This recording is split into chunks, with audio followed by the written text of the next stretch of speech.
ಶಾಂತ ಏನು ಅನ್ನಂಗಿಲ್ಲ. ಏನ್ರ ಅಂದ್ರ ಏನ್ ಹೇಳಿನ ಗುರುಗಳಿಗೆ ನನಗ? ಹಾ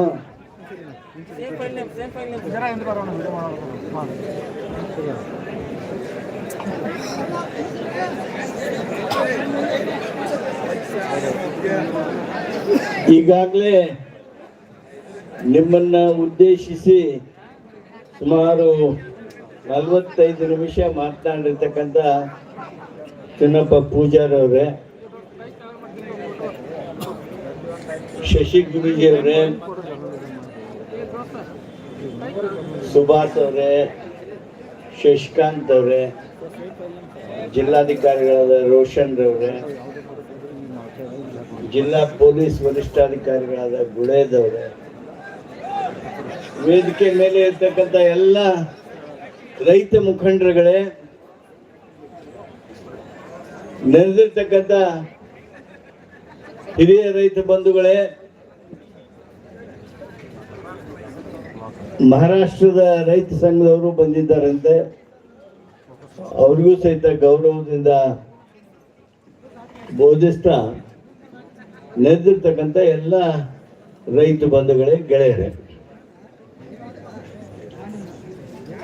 ಒಂದು ವಿಷಯ ಐತಿ ಅನ್ನೋ ಹೊರಗೆ ಕಾಣ್ತೈತಿ.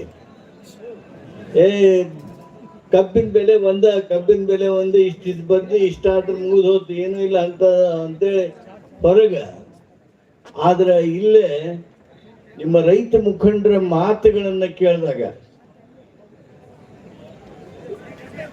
ತಳದಾಗಿಂದ ಮ್ಯಾಲಿನ ಮಠ ವಿಷಯಗಳನ್ನ ಪ್ರಸ್ತಾಪ ಮಾಡಿದರು. ವೇಯಿಂಗ್ ಬ್ರಿಡ್ಜ್ಗಳನ್ನ ಮಾಡೋದಕ್ಕೆ ಸರ್ಕಾರ ನಿರ್ಣಯ ಮಾಡಿದೆ. ಈಗಾಗಲೇ ಸಚಿವ ಸಂಪುಟದಲ್ಲಿ ನಿರ್ಣಯ ಆಗಿತ್ತು, ಮಾನ್ಯ ಸಿದ್ದರಾಮಯ್ಯನವರು ಘೋಷಣೆ ಮಾಡಿದ್ರು. ಆದರೆ ವಾಸ್ತವಿಕವಾಗಿ ಒಂದೆಲ್ಲೇ ಆಗಿದೆ ಅಥವಾ ಆಗ್ತಾ ಇದೆ, ಉಳಿದದ್ದು ಯಾವ ನಮ್ಮ ಬೆಳಗಾಂ ಜಿಲ್ಲೆಯಲ್ಲಿ ಆಗಿಲ್ಲ ಅನ್ನೋದ್ರ ಬಗ್ಗೆ ಸ್ಪಷ್ಟವಾಗಿ ಹೇಳಿದರು. ಅದರ ಬಗ್ಗೆ ನಿರ್ಣಯ ಆಗ್ಬೇಕು, ಎಷ್ಟು ದಿವಸದಾಗ ಆಗುತ್ತಾ ಆಗ್ಬೇಕು, ಅದು ಯಾಕೆ ಆಗ್ಬೇಕು ಅನ್ನೋದ್ರ ಬಗ್ಗೆ ಸಾಕಷ್ಟು ಚರ್ಚೆ ನೀವು ಮಾಡಿರ್ತೀರಿ. ಎಲ್ಲಿ ಮೋಸ ಆಗಿರ್ತದ ನೋಡಿರ್ತೀರಿ, ಎಲ್ಲಿ ಅದನ್ನ ಹೆಂಗೆ ಹಿಡಿಬೇಕು ಅನ್ನೋದು ನಮಗಿಂತ ಹೆಚ್ಚು ನಿಮಗೆ ಗೊತ್ತಿರ್ತೈತಿ. ಆದರೆ ನೀವು ಯಾಕೋ ದೊಡ್ಡ ಸ್ಥಳ ಮಾಡಿ ಸುಮ್ಮನೆ ಇರ್ತೀರಿ. ಅದೇನೇ ಇರಲಿ, ಅದು ಒಂದು ಮಹತ್ವದ ವಿಷಯ. ಎರಡನೇ ವಿಷಯ ನೀವು ಪ್ರಸ್ತಾಪ ಮಾಡಿದ್ದು ನೋಡಿ, ರಿಕವರಿ ಎಷ್ಟಾಗುತ್ತೋ ಬಿಡುತ್ತೋ ರೈತನಿಗಂತೂ ಗೊತ್ತಾಗಂಗಿಲ್ಲ. ಅವ್ರು ಯಾವ್ದು ಅಂಕಿ ಬಂದು ಕೊಡ್ತಾರ ಆ ಅಂಕಿ ಮಾತ್ರ ಕರೆ. ಅದಕ್ಕೆ ಬುದ್ಧಿವಂತರೀಗ ಹೇಳ್ತಿದ್ರು, ಅವ್ರ ಹೆಸರು ಗೊತ್ತಿಲ್ಲ ನನಗೆ, ಸುಭಾಷ್ ಅವ್ರದ್ದು ಹೆಸರು ಗೊತ್ತೈತಿ, ಅಲ್ಲಲ್ಲ ಪೂಜಾರ್ ಅವ್ರದಲ್ಲ, ಪ್ರಕಾಶ್ ನಾಯ್ಕ ಸುಭಾಷ್ ಅವರು ಮಾತಾಡಿ ಹೇಳ್ತಿದ್ರು, ಇಂಪಾರ್ಟೆಂಟ್ ಅಂದ್ರೆ ಆ recovery sampler, sugar cane recovery sampler ಅಂದ್ರೆ ಈಗ ಹೆಂಗೆ ನಾವು ಹಾಲಿನೊಳಗಿದ್ದ ಫ್ಯಾಟನ್ನು ನೋಡಿ ಬೆಲೆ ನಿಗದಿಪಡಿಸ್ತೀವಿ, ಹಂಗೆ ಶುಗರ್ ಕೇನ್ ರಿಕವರಿ ಸ್ಯಾಂಪ್ಲರ್ ಮುಖಾಂತರ ನಮಗೆ ನಮ್ಮ ರಿಕವರಿ ಗೊತ್ತಾಗಬೇಕು, ಅದು ಪಾರದರ್ಶಕ ಆಗಬೇಕು. ಬಹುದೊಡ್ಡದ ನಿರ್ಣಯ ಇದು.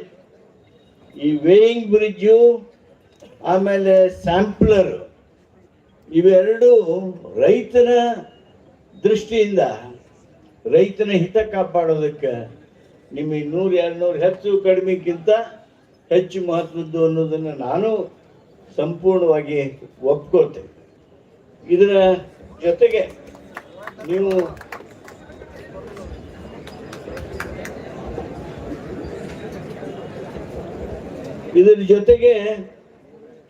ನೀವು 15 ದಿವಸದೊಳಗೆ ಪೇಮೆಂಟ್ ಆಗ್ಬೇಕು ಅನ್ನೋದನ್ನು ತೆಗೆದ್ರಿ. 15 ದಿವಸದಾಗ ಆಗ್ಬೇಕು, ಅವ ಆಗಲ್ಲನ್ರಿ, ಹಣಕಾಸಿಂದ ಭಾಳ ತೊಂದರೆ ಇರುತ್ತೆ, ಬ್ಯಾಂಕ್ನವ್ರು ಕೊಡಲ್ಲ, ಅಲ್ಲಿ ಸಾಲ ಕೊಡಲ್ಲ, ಇಲ್ಲಿ ಸಾಲ ಕೊಡಲ್ಲ.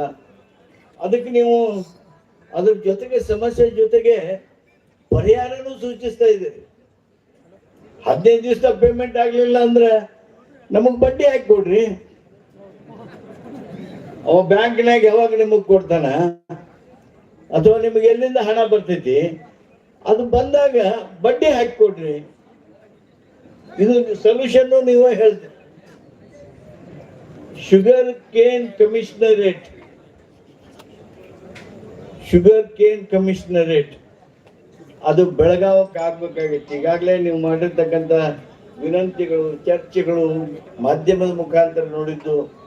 ಮಾನ್ಯ DC ಅವರು ಸುಮಾರು 1 ಗಂಟೆಗಳ ಕಾಲ ಅವರು ಹಾಗೂ SP ಗುಳೇದವರು ನನಗೆ ನಿಮ್ಮ ಪ್ಲಸ್ ಪಾಯಿಂಟ್ ಯಾವ್ಯಾವ ನೋಡಿ ಮಾಡಬೇಕು, ಹೆಂಗೆ ಆಗ್ಬೇಕು, ಏನಾಗಬೇಕು ಅನ್ನೋದ್ರ ಬಗ್ಗೆ ತಮ್ಮ ಒತ್ತಡವನ್ನ ಹೇಳೋದಲ್ಲದೆ ಹಲವಾರು ಮಾಹಿತಿಗಳನ್ನ, ಮಾರ್ಗದರ್ಶನವನ್ನ ಕೊಟ್ಟಿದ್ದಾರೆ. ಈ ಶುಗರ್ ಕೇನ್ ಕಮಿಷನರೇಟ್ ಅನ್ನ ವಾಪಸ್ ಅದು ಇಲ್ಲಿ ಸ್ಥಾಪನೆ ಆಗೋದಕ್ಕೆ ಅದನ್ನ ಬರೀ 4 ಮಂದಿನ ಇಟ್ಕೊಂಡು ಮಾಡಿದ್ರೆ ಸಾಲದು. ಅದಕ್ಕೆ ಬೇಕಾಗಿರ್ತಕ್ಕಂಥ ಎಲ್ಲ ಸರಂಜಾಮ, ಎಲ್ಲ ಪ್ಯಾರಾಫರ್ನಿಲಿಯಾ, ಎಷ್ಟು ಮಂದಿ ಅಧಿಕಾರಿಗಳು ಬೇಕು, ಎಷ್ಟು ಮಂದಿ ನೌಕರದಾರ ಬೇಕು, ಸಿಬ್ಬಂದಿ ಬೇಕು, ಅದನ್ನ ಮಾಡಬೇಕು ಅನ್ನೋದು ನಿಮ್ದು ವಿಶೇಷವಾಗಿರ್ತಕ್ಕಂಥದ್ದು. ಅದರ ಜೊತೆಗೆ ಶುಗರ್ ಕೇನ್ ಕಮಿಷನರ್ನ ಟ್ರಾನ್ಸ್ಫರ್ ಮಾಡಿಬಿಟ್ಟಿದ್ದಾರೆ. ಫ್ಯಾಕ್ಟ್ರಿ ಮಾಲಕರನ್ನ ಕೇಳ್ಕೊಂಡು ಟ್ರಾನ್ಸ್ಫರ್ ಮಾಡ್ಯಾರ. ಅದಕ್ಕೆ ಅವನ್ನ ವಾಪಸ್ ತರಬೇಕು ಅನ್ನುವಂಥ ನಿಮ್ಮ ಆಲೋಚನೆಯ ಜೊತೆಗೆ ಕರೆಂಟು 7 ತಾಸು ಬದಲಿ 12 ತಾಸು ಕೊಡ್ರಿ ನಮಗೆ ಅಂಥೇಳಿ ಅದನ್ನು ಒಂದು ಜೋಡಿಸಿದ್ರಿ. ಅದರ ಜೊತೆಗೆ HNT ಒಳಗೆ ಮೋಸ ಆಗ್ತಾ ಇದೆ. ಅದು 80 ಕಿಲೋಮೀಟರಿಂದ ಬಂದವ್ರಿಗೂ ಅಷ್ಟೇ, 20 ಕಿಲೋಮೀಟರ್ ಬಂದವ್ರಿಗೂ ಅಷ್ಟೇ, ಫ್ಯಾಕ್ಟ್ರಿ ಬಾಜುಕೆ ಇದ್ದ ಕಬ್ಬು ಹೋದವ್ರಿಗೂ ಅಷ್ಟೇ. ಅದು ಸರಿಯಾದದ್ದಲ್ಲ, ಅದನ್ನ ನೀವು ಸರಿಪಡಿಸ್ಬೇಕು ಅನ್ನೋದನ್ನ ಹೇಳಿದಿರಿ. ಶುಗರ್ ಕೇನ್ ಆಕ್ಟ್ ಏನೈತಿ ಅದ್ರೊಳಗೆ ಕೆಲವು ಪ್ರೊವಿಷನ್ ಹೇಳಿದ್ರು ಅವರು, ಅವುಗಳನ್ನ ನೀವು ಸರಿಪಡಿಸ್ತಕ್ಕಂಥದ್ದು, ಅವುಗಳನ್ನ ಅಮಲ್ಬಜಾವಣೆ ಮಾಡಬೇಕು, ಅನುಷ್ಠಾನ ಮಾಡಬೇಕು. ಅದಕ್ಕೆ ಆ ದಿಸೆಯೊಳಗೆ ನೀವು ನಮಗೆ ಕ್ರಮ ತಗೋಬೇಕು ಅನ್ನೋದು. ಅದ್ರ ಜೊತೆಗೆ ಮೊದಲೆಲ್ಲ ಹೇಳಿದ ಹಾಗೆ 3,000 ರೂಪಾಯಿ ಇದ್ದದನ್ನ 3,200 ರೂಪಾಯಿ ಮಾನ್ಯ ಜಿಲ್ಲಾಧಿಕಾರಿಗಳು, ಜಿಲ್ಲಾ ಉಸ್ತುವಾರಿ ಸಚಿವರು, ಹಲವಾರು ಕಾರ್ಖಾನೆಯವರು ಮಾತಾಡಿ ಅವ್ರಿಗೆ ಜಿಲ್ಲಾಧಿಕಾರಿಗಳು ಸಾಕಷ್ಟು ಏನು ತಾವು ಹೇಳಬೇಕಾಗಿತ್ತೋ ಹೇಳಿ 3,200ವರೆಗೆ ಅದು ಬಂದು ಒಂದು ಕಡೆ ನಿಂತದ. ಅದನ್ನ ಅವರು ಡಿಸ್ಪ್ಯೂಟ್ ಮಾಡ್ತಾರೆ, ಯಾಕಂದ್ರೆ ರಿಕವರಿ ಇಲ್ಲ. 11.5 ಇದ್ರೆ ನಾವು 3,200 ಕೊಡ್ಬೋದು, ಅದು 10 ಇದ್ರೆ ಹೆಂಗ್ ಕೊಡೋದು ಅಂತ ಡಿಸ್ಪ್ಯೂಟ್ ಇರ್ಬೋದು. ಅದೇ ರಿಕವರಿ ಬೇಸ್ಡ್ ರೇಟ್ ಕೊಡ್ಬೇಕು ಅಂತಾರೆ. ನೀವು ರಿಕವರಿ ಒಳಗ ಮೋಸ ಆಗುತ್ತೆ ಅಂತ ಹೇಳ್ತೀರಿ. ಅದು ಯಾವ್ದಾದ್ರು ಒಂದು ಸತ್ಯ ಇರಲೇಬೇಕು. ಈ ಏನು 8 ವಿಷಯಗಳನ್ನ ನೀವು ಪ್ರಸ್ತಾಪ ಮಾಡಿದ್ರಿ, ಆ ಪ್ರಸ್ತಾಪ ಮಾಡಿರ್ತಕ್ಕಂಥ ಹಿನ್ನೆಲೆ ಒಳಗ ನಾನು ನಿಮ್ಗೆ ಇಷ್ಟು ಹೇಳೋದಕ್ಕೆ ಬಯಸ್ತೇನೆ. ಸನ್ಮಾನ್ಯ ಮುಖ್ಯಮಂತ್ರಿಗಳು ಸಿದ್ದರಾಮಯ್ಯನವರು ನನಗೆ ಫೋನ್ ಮಾಡಿ, ಪಾಟೀಲ್ ರೈತರು ಅಲ್ಲಿ ಹೋರಾಟದೊಳಗೆ ತೊಡಗಿದ್ದಾರೆ, ಕಬ್ಬು ಬೆಳೆಗಾರರು, ಇವ್ರು ಯಾರು ರಾಜಕೀಯವಾಗಿ ಹೋರಾಟ ಮಾಡ್ತಕ್ಕಂಥವ್ರು ಅನ್ನೋದನ್ನ ಯಾರು ಇಲ್ಲಿವರೆಗೆ ತಪ್ಪಿಸೈತ್ ಹೇಳಕ್ ಹೋಗಿಲ್ಲ. ಯಾಕಂದ್ರೆ ರಾಜಕೀಯೇತರವಾಗಿ ತಾವು ರೈತನ ಕಲ್ಯಾಣಕ್ಕಾಗಿ, ನಿಮ್ಮ ನೋವಿಗಾಗಿ ನೀವು ಈ ಹೋರಾಟವನ್ನ ಪ್ರಾರಂಭ ಮಾಡಿದ್ದೀರಿ.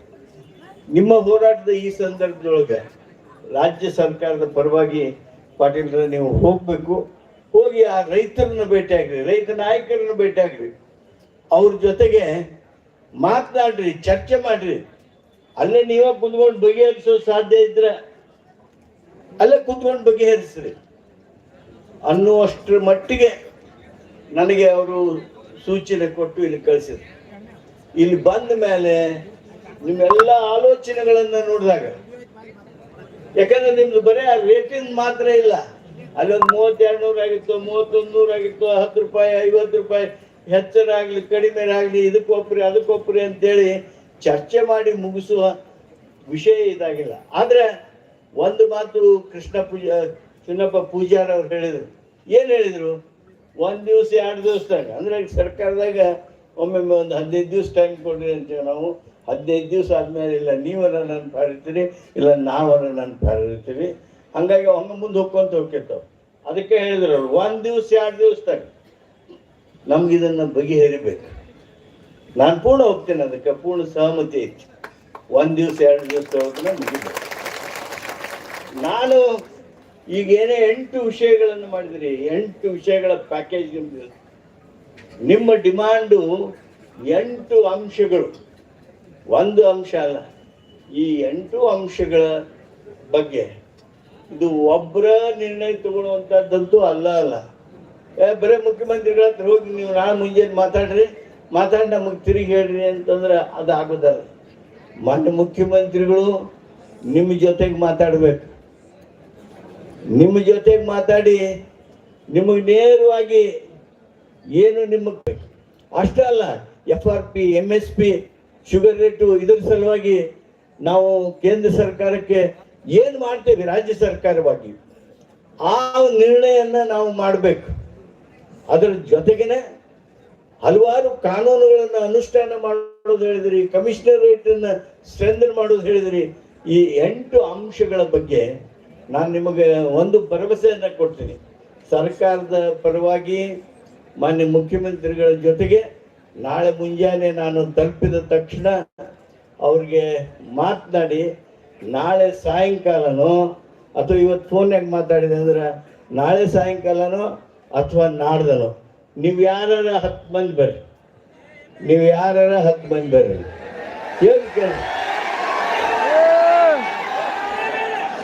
ನೀವು ಯಾರು 10 ಮಂದಿ ಬರ್ರಿ, ಇಲ್ಲ 20 ಮಂದಿ ಬರ್ರಿ. ನಿಮ್ಮನ್ನ ಮುಖ್ಯಮಂತ್ರಿಗಳನ್ನ ಯಾರು ಹೊಂಟಾರ ಸುಮಾರು ಏನ್ರಿ ಕೇಳಕ್ಕಾಗತ್ತಿಲ್ಲ ಅಲ್ರು. ಆಗ ಏನ್ ಹೇಳಿದನ, ಈಗ ಅವ್ರ ಕರ್ತವ್ಯ ಸರ್ಕಾರದ ಅವ್ರ ಮುಖ್ಯಮಂತ್ರಿ ಅವ್ರು ಕಳಿಸ್ಯಾರು, ಅವ್ರು ಬಂದಾರ ಕೇಳ್ರಿ. ಇಲ್ಲಿ ಯಾರು ಹೊಂಟಿಲ್ಲ, ಅವ್ರಿಗೇನು ವಿಷಯ ಕೊಡ್ಬೇಕಾಗೈತಿ ನಾವು ಕೊಟ್ಲರ, ಅವ್ರ ಮಾತಾಡಕ್ಕಾರ ಅವಕಾಶ ಕೊಡ್ರಿ. ಅಲ್ಲೋ ಹೇಳಿನ ನೀವು ಅವ್ರಿಗೆ ಏನ್ರ ಅಂದ್ರೆ ನಮ್ಮನ್ನ ಚಪ್ಪಲಿ ಬಡ್ದಂಗ ಆಗತೈತಿ, ಹೇಳಿ ಸಮಾಧಾನ ಇಲ್ಲ. ಸುಮ್ಕೊಂಡ್ರು ಹೊಂಟಾರ ಯಾರ ಅವ್ರು ಹೇಳೈತೆ ಅವ್ರಿಗೆ ಏನ್ ಆಗ್ಬೇಕು ಅಂತ ಹೇಳಿದ್ವು. ಯಾಕಂದ್ರೆ ನಮಗ್ ಕಾರ್ಖಾನೆಗಳು ಕೂಡ ಚಾಲೂ ಆಗ್ಬೇಕಾಗೈತಿ ಸಾಹೇಬ್ರ, ಕಾರ್ಖಾನೆಗಳು ಕೂಡ ನಮಗ ಚಾಲೂ ಆಗ್ಬೇಕಾಗೈತೆ. ನಾವು ಅದ್ರ ಸಂಬಂಧ ನೀವ ಲೇಟ್ ಮಾಡಕ್ ಮಾಡಿಲ್ಲ. ಈಗ ಉಳಿದು ಸೇತುವೆ ಅವ ಇವ ಏನು ಇವೆಲ್ಲ ವ್ಯವಹಾರ ಅದಾವಲ್ಲ ನೆಕ್ಸ್ಟ್ ನೋಡುನ್ರಿ. ಈ ಕಾರ್ಖಾನೆ ಮಾಲೀಕರದ ತಮ್ಮ ಪರಿಹಾರದ ಬಾಳೆ ಮಾಡ್ಬಿಡ್ತಾರ್ರಿ. ಈಗ ಕಾರ್ಖಾನೆ ಮಾಲೀಕರದ ಏನ್ ನಮಗ ರೇಟ್ ಫೈನಲ್ ಆಗ್ತತಿ ಇಲ್ಲ ಅವ್ರು 3200 ರೂಪಾಯಿ ಕೊಡ್ತಾರಂದ್ರೆ ನೀವ ಇದಕ್ಕೇನ್ ಭರಿಸ್ತೀರಿ? ನಾನು 1000 ರೂಪಾಯಿ ಬೇಡಿಕೆ ಇಟ್ಟನ, ನಾನು ಅಧಿವೇಶನದಾಗ ಹೋರಾಟ ಮಾಡ್ಬೇಕಂತೇಳಿ ನಮ್ಮ ಶಶಿಕಾಂತ್ ಗುರೂಜಿ ಅವ್ರು ನಾವು ನಿರ್ಣಯ ಮಾಡಿತ್ತು. ಈಗ ಬೇಡ ಆಯ್ತ. ಈಗ ಇಲ್ರಿ ಸರ್, ನಾನು ನಿಮ್ಗೆ ಏನ್ ಹೇಳ್ತಂತಾರ, ಇವ್ರು ಕನ್ಫ್ಯೂಸ್ ಆಕಾರ ರೈತರ.